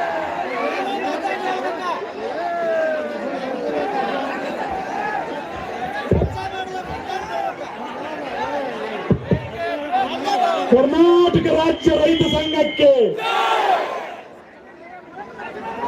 ತಮ್ಮ ಹಿಂದೆ ಯಾರು ಮಾತಾಡ್ಬೇಡ್ರಿ. ನಿಂಗಪ್ಪಣ ಹಿಂದ್ ಮಾತಾಡ್ಬೇಡ. ಕರ್ನಾಟಕ ರಾಜ್ಯ ರೈತ ಸಂಘಕ್ಕೆ ಒಂದ್ 2-3 ನಿಮಿಷ ಶಾಂತಿ ಇರ್ತೀರಿ, ಶಾಂತ. ಈಗ ರಾಜ್ಯಾಧ್ಯಕ್ಷರೆಲ್ಲ ವಿಷಯ ಮನವರಿಕೆ ಮಾಡಿಕೊಟ್ರು. ತಮ್ಮ ಕೇಳ್ಬೇಕಾ? ಕರ್ನಾಟಕ ರಾಜ್ಯ ರೈತ ಸಂಘಕ್ಕೆ ಇದು ಬಹಳ ಗಾಂಭೀರ್ಯ ವೇದಿಕೆ ಅದ. ಒಂದು 3 ನಿಮಿಷ ಅಷ್ಟ ಕೇಳ್ರಿ ಶಾಂತವಾಗಿ. ರಾಜ್ಯಾಧ್ಯಕ್ಷರು ಎಲ್ಲಾ ವಿಷಯ ಮನವರಿಕೆ ಮಾಡಿಕೊಟ್ರು. ನಮ್ಮದು ಹೆಂಗಾಗಿದೆ ಪರಿಸ್ಥಿತಿ ಅಂದ್ರ ಮದಿ ಹೋಗಿ ಮಗ ಯಾವಾಗ ಹೋಗ್ತದ ಕೇಳೋ ವಿಚಾರ ಬಂದದ. 7 ದಿವಸ ನಾವು ಹೋರಾಟ ಮಾಡಕತ್ತೀವಿ. ಮೊನ್ನೆ DC ಸಾಹೇಬರು ನಮಗ್ ತಮ್ಮ ಕೇಳ್ರಷ್ಟ ವಿಷಯ ಕೇಳ್ಕೊಟ್ಟು. DC ಸಾಹೇಬರು ಬಂದು SP ಸಾಹೇಬರು ಬಂದು 3200 ರೂಪಾಯಿ ಘೋಷಣೆ ಮಾಡೋಗ್ಯಾರ. ಇದು ರಾಜ್ಯ ಮಾಧ್ಯಮ ಎಲ್ಲ ಕಡೆ ಪ್ರಸಾರ ಆಗ್ಯದ. ಇವತ್ತು HK ಪಾಟೀಲ್ ಸಾಹೇಬರು ಬಂದಾರ. ಈ ಕಲ್ಟಿವೇಶನ್, HNT, ಟ್ರಾನ್ಸ್ಪೋರ್ಟ್, ಡಿಜಿಟಲ್ ಕಾಟ, ಕರೆಂಟ್ ಇವ್ಯಾವ್ದು ನಮಗೆ ಈಗ ಸದ್ಯ ಅವಶ್ಯಕತೆ ಇಲ್ಲ. ಆಮೇಲೆ ಅಧಿವೇಶನ ಮಾಡ್ಕೊಂಡು ಅದು ಬೇಡ. ಇದೆ ಒಂದೇ ಬೇಡಿಕೆ, ಈ ವೇದಿಕೆ ಮ್ಯಾಗ ನಮಗೆ ಎಷ್ಟು ರೇಟ್ ಘೋಷಣೆ ಆಕೈತಿ ಅದ್ರ ಸಲುವಾಗಿ ನಾವು ಕುಂತಿದ್ವಿ. ಹೌದಾ? ಕೇಳ್ಬೋದು ನೋಡಿ ಸಾಹೇಬರ, ಒಂದು ವಿನಂತಿ ಮಾಡ್ಕೊಳ್ತೀನಿ. ನಾವು 7 ದಿನ ಆಯ್ತು, ಲಕ್ಷ 2 ಲಕ್ಷ 3 ಲಕ್ಷ ಜನ ಸೇರಕತ್ತೀವಿ. ನಿಮಗ ನಾವು ವಿನಂತಿ ಮಾಡ್ಕೊಳ್ತೀವಿ, ಜಿಲ್ಲಾಧಿಕಾರಿಗಳ ನೇತೃತ್ವದೊಳಗ ನಾಳೆ ಬೆಳಗ್ಗೆ ನೀವು ಫ್ಯಾಕ್ಟರಿ ಅವ್ರ ಕರೆದ ಮೀಟಿಂಗ್ ಮಾಡ್ಕೋರಿ. ಒಂದೇದ್ದು CM ಸಿದ್ದರಾಮಯ್ಯ ಸಾಹೇಬ್ರ ಜೊತೆ ನಾಳೆ ಸಾಯಂಕಾಲ ತನಕ ಮಾಡ್ಕೋರಿ. 8 ಗಂಟೆ ತನಕ ನಿಮಗ ನಾವು ಸಮಯ ಕೊಡ್ತೀವಿ, ಚರ್ಚೆ ಮಾಡ್ಕೋರಿ. ನಾಳೆ ಸಾಯಂಕಾಲ ನಮಗ್ ಹೇಳಿದ್ರಿ ಅಂತಂದ್ರ, ಇಂತಿಷ್ಟು ರೇಟ್ ಅಂತ ಹೇಳಿದ್ರ ನಮಗ್ ಹೊಂದಾಣಿಕೆ ಆಯ್ತು ಅಂದ್ರ ಹೋರಾಟ ಹಿಂದ್ ತಕೊಳ್ತೀವಿ. ಇಲ್ಲ ಅಂತಂದ್ರ ರಾಷ್ಟ್ರೀಯ ಹೆದ್ದಾರಿ ಬಂದ್ ಮಾಡೋದು ಏನ್ ನಮ್ಮದು ಘೋಷಣೆ ಐತಲ್ಲ, ನಾವು ಹಿಂದ್ ತಕ್ಕೊಳ್ಳಿ ಅಲ್ರಿ. ಮತ್ತ ಈ ವಿಷಯ ತಡೀರಿ, ಈ ವಿಷಯ ತಾವು ಬಂದಿರಿ ಸರ್ಕಾರದ ಪ್ರತಿನಿಧಿಯಾಗಿ. ಜಿಲ್ಲೆಯೊಳಗೆ 2 ಜನ ಸಚಿವರದಾರು. ಕರ್ನಾಟಕ ರಾಜ್ಯ ರೈತ ಸಂಘಕ್ಕೆ ವಿಷಯ ಕೇಳ್ಕೊರೆ, ಸುಮ್ಮನೆ ಚೀರಾಡಿ ಗದ್ಲ ಕೈ ಮಾಡಿ ಹೋಗೋದಾಗಬಾರ್ದು. ಇದು ಚಳವಳಿ ಅದ. ಒಂದು ಸಾರಿ ಹೇಳಿದ್ರೆ ತಿಳ್ಕೋಬೇಕು ಏನ್ ನಡೆದ ವಿಷಯ. ತಮ್ಮ ಹಿಂದ್ ಮಾತಾಡ್ಬಿಡು. ಜಿಲ್ಲಾಧಿಕಾರಿಗಳು ಬಂದ ಮೊನ್ನೆ 3200 ತನಕ ನಾ ಕೊಡಿಸ್ತೀನಿ ಅಂತ ಹೇಳಿದ್ರು. ಇನ್ನೂ ಪ್ರಯತ್ನ ಮಾಡಿದ ಅಂತೇಳಿ ಒಬ್ಬರು ಜಿಲ್ಲಾಧಿಕಾರಿಗಳು ಹೇಳಿದ್ರು. ಆದ್ರೆ ನೀವೇನ್ ಹೇಳಕತ್ತೀರಿ? ಮುಖ್ಯಮಂತ್ರಿ ಜೊತೆ ಮಾತಾಡಿಸ್ತೇನೆ ಅಂತ ಹೇಳಕತ್ತೀರಿ. ಇದು ಹೋರಾಟದ ವೇದಿಕೆ. 20 ಜನ ಬಿಟ್ಟು ಹೋದ್ರಂದ್ರ ಈ ಭಾಗದಾಗ ಉತ್ತರ ಕರ್ನಾಟಕದ ರೈತ ಮುಖಂಡರ ಬಗ್ಗೆ ತಪ್ಪು ಮಾತಾಡ್ತಾರ. ನಮಗದು ಬೇಡ. ನಾವ ಇಲ್ಲೇ ನೀವೆಲ್ಲ ಬರಕ್ ಗಟ್ಟಿದಿರಿ ಇಲ್ಲೋ? ಮಲ್ಲಪ್ಪನ ಎಲ್ಲಿ ಹೋದಿ? ಗಟ್ಟದಿ ಇಲ್ಲ? ಸುಮ್ಕೊಂಡ್ರು ನೋಡ್ರಿ. ನಾವ್ ವಿನಂತಿ ಮಾಡ್ಕೊಳ್ತೀವಿ, ನೀವು ಸಾಯಂಕಾಲ ತಕ್ಕ ಸಮಯ ತಗೋರಿ. ಯಾರು ರೈತರ ಕಬ್ಬ ಕಡ್ದಿಲ್ಲ, ರೈತರ ಸಂಪೂರ್ಣ ಸಹಕಾರ ಐತಿ. ಇಡೀ ಬೆಳಗಾವಿ ಜಿಲ್ಲಾನ ಇವತ್ತು ಬಂದ್ ಐತಿ. ಅಧ್ಯಕ್ಷರ, ನಾಳೆ ಸಾಯಂಕಾಲ ತಕ್ಕ ಸಚಿವರಿಗೆ ನಾವು ಸಮಯ ಕೊಡೋದು ವಿನಂತಿ ಪೂರ್ವಕವಾಗಿ. ನಮ್ಮವರದವರು ಅಷ್ಟ ಅದ್ರೊಳಗ ಪೂರ್ಣ ಜ್ಞಾನ ಇದ್ದಂತ ಸರಳ ವ್ಯಕ್ತಿತ್ವ ಸಚಿವರದಾರ, ಗೌರವ ಕೊಡುನು. DC ಅವ್ರು ನಮಗ್ ಕೊಟ್ಟಂತ ಗೌರವ, ನಾವು ಅವ್ರ ಮ್ಯಾಗ ಗೌರವ ಐತಿ. ಸರ್ ನೀವೇನ್ ಮಾಡ್ರಿ, ನೀವು ಬರ್ಲಿಕ್ಕಂದ್ರೆ ಹೊಡಿತದ, ಮೀಟಿಂಗ್ ಮಾಡ್ರಿ, ಚರ್ಚೆ ಮಾಡ್ರಿ, ಎಲ್ಲಾ ಮಾಡಿ ನಮ್ಮ ಜಿಲ್ಲಾಧಿಕಾರಿಗಳು SP ಅವ್ರು ಬಂದ್ ಹೇಳಿ ನಾವು ಹೋರಾಟ ತಕ್ಕೋತು. ನಮ್ಮದು ಹೋರಾಟ ನಿರಂತರ ಇರುತ್ತದ. ತಮಗ ನಾ ವಿನಂತಿ ಮಾಡ್ಕೊಳ್ತೀನಿ, 7 ದಿನ ಆತು, ಮಳಿ ಗಾಳಿ ಎಲ್ಲಾರ್ದ ನಾವು ಬಿಸ್ಲಾಕೋತೀವಿ. ಒಂದ್ ರೇಟ್ ತಗೋಬೇಕಾಗ್ಯದ. 32ಕ್ಕೆ ಅವ್ರು ಬಂದಾರ, ನಾವು 35 ಕದೀವಿ. ನಾ ಮೊದಲು ಹೇಳಿನಿ ಸ್ವಲ್ಪ ಹಿಡಿತೀವಿ, ಅವ್ರ ಮ್ಯಾಗ ಇರಿಸ್ರಿ ಮುಗಿಸೋಣ ಅಂತ ಹೇಳಿನಿ. ಗುರ್ಲಾಪುರದೊಳಗನ ಅದು ಮುಗಿಬೇಕು ಸರ್. ದಯವಿಟ್ಟು ತಮ್ಮೆಲ್ಲರ ಪರವಾಗಿ ಇನ್ನೊಂದು ಮಾಡ್ರಿ, ದಯವಿಟ್ಟು ಇನ್ನೊಂದು ವಿಷಯ ತಪ್ಪು ತಿಳ್ಕೊಬೇಡ್ರಿ. ಪಕ್ಷಾತೀತವಾಗಿ ಹೇಳ್ತೀನಿ, ಜಿಲ್ಲೆಯೊಳಗೆ 2 ಜನ ಸಚಿವರು ಅದಾರ ಸರ್. ಅವ್ರು ಕರ್ನಾಟಕದಾಗ ಅದಾರೋ ಅಥವಾ ವಿದೇಶಕ್ಕೆ ಹೋಗ್ಯಾರು. ಅವ್ರ ಯಾಕೆ ಬರ್ಲಿಲ್ಲ? ಅವ್ರ ಯಾಕೆ ವೇದಿಕೆಗೆ ಬರ್ಲಿಲ್ಲ ಇಲ್ಲಿ? ಮಾತಷ್ಟ ಕೇಳ್ರಿ ಬದಲ ಹಾಕ್ಬೇಡ್ರಿ ಸರ್. ಅವ್ರು ಯಾಕೆ ಬರ್ಲಿಲ್ಲ ನಮ್ಮ ವೇದಿಕೆಗೆ? ನಾವೇನ್ ಅನ್ಯಾಯ ಮಾಡೀವು? ಯಾಕೆ ಬರ್ತಾ ಇಲ್ಲ ಜಿಲ್ಲೆಯೊಳಗ? 7 ದಿನ ರೈತರು 2.5 ಲಕ್ಷ ಜನ ದಾರಿ ಬೀದಿ ಒಳಗೆ ಕುಂತಾರ. ಒಂದು ಬಂದ ಸೌಜನ್ಯಕ್ಕಾಗಿ ಯಾಕೆ ಕುಂತೀರಿ? ಏನಾಗ್ಯದ? ಫ್ಯಾಕ್ಟ್ರಿ ಮಾಲಕರಂತ ನಾ ಮಾತಾಡಿಸ್ತೀನಿ. ಒಂದು ಸಣ್ಣ ಚರ್ಚೆ ಇಲ್ಲ. ನೀವು ಬಂದಿರಿ, ಗೌರವ ಐತ್ ನಮಗ್, ಒಂದು ಗಾಂಭೀರ್ಯತೆ ಬೇಡ. ನಿಮಗ್ ದಯವಿಟ್ಟು ವಿನಂತಿ ಮಾಡ್ಕೊಳ್ತೀನಿ, ಸಿದ್ದರಾಮಯ್ಯ ಸಾಹೇಬ್ರ ಜೊತೆ ಮಾತಾಡ್ರಿ. ನಾವು 20 ಜನ ಬೆಂಗಳೂರಿಗೆ ಹೋದಿವಂತವ್ರು ಏನಾಗಕತ್ತೈತೆ ಅದನ್ನು ಹೇಳ್ತೀನಿ. ನಮ್ಮ ಅಧ್ಯಕ್ಷರು ನಾವು ವಿಧಾನಸೌಧದಾಗ ಮನೆ ಹೋದ್ ಸರಿ ಹೋದಿವಿ, 20 ಜನ ಕಳಿಸ್ಕೊಟ್ಟಿವಿ. ಅಧ್ಯಕ್ಷರ ಗ್ಯಾರಂಟಿ ಹಣ ಸಾಲ್ತಾ ಇಲ್ಲ. ಅದಕ್ಕಾಗಿ ಬೇಡದು, ತಮಗ ಸಮಯ ಕೊಡ್ತೀವಿ. ನನಗೆ ಸಂಪೂರ್ಣವಾಗಿ ಎಲ್ಲಾರಕ್ಕಿಂತಲೂ ನಮ್ಮ ಜಿಲ್ಲಾಧಿಕಾರಿಗಳ ಮ್ಯಾಗ ವಿಶ್ವಾಸ ಐತಿ ಸರ್. ಮೊಹಮ್ಮದ್ ರೋಷನ್ ಸರ್, ನೀವು ಒಂದಿಷ್ಟು ಗಟ್ಟಿ ನಿರ್ಧಾರ ತಗೊಂಡ್ರೆ ನಮಗೆ ನ್ಯಾಯ ಸಿಗ್ತದ. ಸಚಿವರು ನೀವು ಚರ್ಚೆ ಮಾಡ್ರಿ, ನಮಗೆ ವಿಶ್ವಾಸ ಐತಿ. ನಮ್ಮ ಹೋರಾಟ ನಿರಂತರ ಇರ್ತೈತಿ. ಚರ್ಚೆ ಮಾಡ್ರಿ, ಎಲ್ಲರ ಪರವಾಗಿ ವಿನಂತಿ ಮಾಡ್ಕೊಡ್ತೀನಿ. ನಾಳೆ ಬೆಳಗ್ಗೆ ನಮ್ಮ DC ಸಾಹೇಬ್ರ ನೇತೃತ್ವದೊಳಗ ಫ್ಯಾಕ್ಟ್ರಿ ಎಲ್ಲಾ ಮಾಲಕರನ್ನ ಬೆಳಗಾವಿ ಜಿಲ್ಲೆದವ್ರು ಮೊದಲು ಕರೀರಿ, ಚರ್ಚೆ ಮಾಡ್ರಿ. ಒಂದಿಷ್ಟು ಅವ್ರು 2 ಸ್ಟೆಪ್ ಮ್ಯಾಗ್ ಬಂದ್ರ ನಾವೊಂದು ಸ್ವಲ್ಪ ಹಿಡಿತೀವಿ, ಮುಗಿಸ್ಕೊಂಡ್ಬಿಡೋಣ ಸರ್. ದಯವಿಟ್ಟು ವಿನಂತಿ. ಹೋರಾಟ ನಿರಂತರವಾಗಿರ್ತದ, ಹೋರಾಟ ನಿರಂತರ ತಗಂಗಿಲ್ಲ.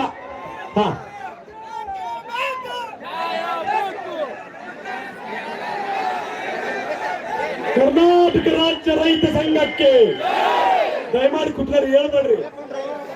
ಅಲ್ಲ, ಅವ್ರು ಏನ್ರ ಮಾತಾಡಿದ್ರು ಮಾತಾಡ್ಲಿ. ಈಗೂ ಆದ್ರ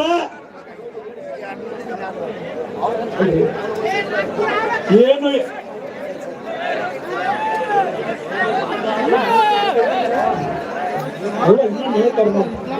ಕರ್ನಾಟಕ ರಾಜ್ಯ ರೈತ ಸಂಘಕ್ಕೆ ಇಷ್ಟ ತನಕ ನಿಂತಿರಿ, ಇನ್ನು 2 ನಿಮಿಷ ನಿಂದ್ರಿ. ಅವ್ರು ಏನಾರ ಮಾತು ಬರ್ತೈತನ ಅಂತ ಕೇಳಾಕ ಯಾವುದೇ ಕಾರಣಕ್ಕೂ ಬೆಂಗಳೂರು, ಬೆಳಗಾವು ಎಲ್ಲಿ ಮೀಟಿಂಗಿಗೆ ನಾವು ಹೋಗಲ್ಲ. ಏನ್ ತೀರ್ಮಾನ ಆದ್ರೂ ಗುರ್ಲಾಪುರ ಕತ್ರಾಗ ಆಗ್ಬೇಕು, ಇಲ್ಲೇ ಆಗ್ಬೇಕು. ಅವರು ನಾವು ಅವ್ರ ಕೂಡ ಚರ್ಚೆ ಮಾಡೋ ವಿಷಯ ಇಲ್ಲ. ರೇಟ್ ಅನೌನ್ಸ್ ಮಾಡಿದ್ರೆ ಮುಗಿತಪ್ಪ, ನಾವೇನ್ ಗತಿ ಹೇಳ್ಬೇಕು? ನೀವು ದಯಮಾಡಿ ಕುತ್ಕೊಳ್ರಿ. ನಾನು ಅಗಲಕ್ಕೆ ಹೇಳೇನಿ, ರೈತ ತಾನು ಬೆಲೆಗೆ ಬೆಲೆ ಫಿಕ್ಸ್ ಮಾಡಿದ್ರೆ ಸಾಕು. ನಾವು ಇವತ್ತು ಫಿಕ್ಸ್ ಮಾಡವಿ 3,500 ರೂಪಾಯಿ ಕೊಡ್ಲೇಬೇಕು. ಕೇಳ್ರಿ, ಈಗ ಅವ್ರಿಗೆ ಒತ್ತಾಯನ್ನ ಇಡೀ ಸರ್ಕಾರ ಪರವಾಗಿ ಮಾಡಿದ್ದೇವೆ. ಈಗ ನಾವಂತವ್ರ ವಿಷಯ ಇಟ್ಟಿದ್ದು ನಾಳೆ ನಮಗ್ ಪರಿಹಾರ ಘೋಷಣೆ ಮಾಡ್ಲೇಬೇಕಂತ. ದಯವಿಟ್ಟು ಅವ್ರಿಗೆ ಹೋಗಕ್ಕೆ ಅವಕಾಶ ಮಾಡಿಕೊಡ್ರಿ. ಹೋಗ್ಲಿ, ಅವ್ರು ಏನ್ ತೊಂದ್ರೆ ಇಲ್ಲ. ಸರ್ಕಾರ ಪ್ರತಿನಿಧಿ